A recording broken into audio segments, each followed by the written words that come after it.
Hi friends, welcome to Vyas the ultimate channel. నేను మీ విశాలి రామ్. ఈరోజు నేను మీ ముందుకు సింపుల్గా బియ్యం రవ్వతో కుడుములు ఎలా చేసుకోవాలో చూపిస్తానండి. ఈ కుడుములని మనం వరలక్ష్మి వ్రతంకి, వినాయక చవితికి, దేవునికి నైవేద్యంగా పెట్టొచ్చు. ఫస్ట్ ఒక హాఫ్ కప్పు పచ్చిశనగపప్పుని నీళ్ళల్లో వేసి 1 గంట సేపు నానబెట్టుకుని పక్కన పెట్టుకోవాలి. ఫస్ట్ స్టవ్ వెలిగించి ప్యాన్ పెట్టుకుని 3 గ్లాసులు వాటర్ వేసుకోవాలి. నేను 1.5 గ్లాసు బియ్యం రవ్వతో నేను కుడుములు చేస్తున్నానండి, అందుకని ఈ గ్లాస్తో 3 గ్లాసులు వాటర్ వేసుకోవాలి.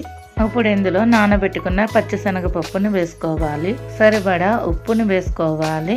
ఒకసారి మిక్స్ చేసుకొని మూత పెట్టుకుని మీడియం ఫ్లేమ్ మీద వాటర్ని మరిగించుకోవాలి. వాటర్ బాగా మరుగుతుందండి. ఇప్పుడు ఇందులో 1.5 గ్లాసు బియ్యం రవ్వని వేసుకోవాలి. ఒకసారి గరిటెతో బాగా మిక్స్ చేసుకుని మూత పెట్టుకుని చిన్న మంట మీద 2 నిమిషాలు కుక్ చేసుకోవాలి. 2 నిమిషాల తర్వాత రవ్వ ఇలా ఉడుకుతుందండి. ఇప్పుడు దీన్ని ఉండలు లేకుండా గరిటెతో బాగా మిక్స్ చేసుకోవాలి.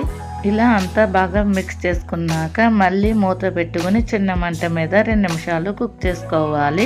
2 నిమిషాల తర్వాత రవ్వని బాగా మిక్స్ చేసుకుని ఒకసారి రవ్వ బాగా ఉడికిందో లేదో చెక్ చేసుకోవాలి.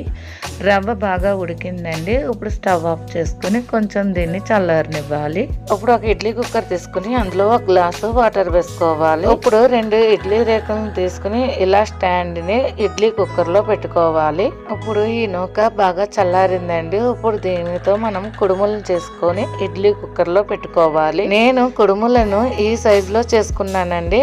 మీరు కుడుములను మీకు నచ్చిన సైజులో చేసుకోవచ్చు.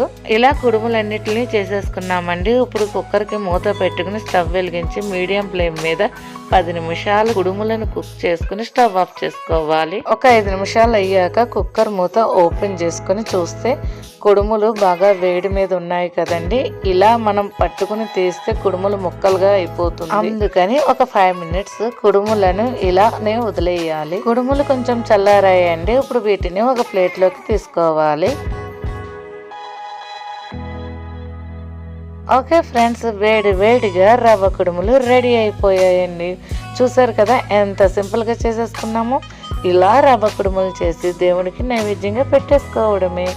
ఈ వీడియో కనుక మీకు నచ్చినట్టయితే లైక్ చేయండి, షేర్ చేయండి, మన ఛానల్ని సబ్స్క్రైబ్ చేసుకోండి. Thank you friends.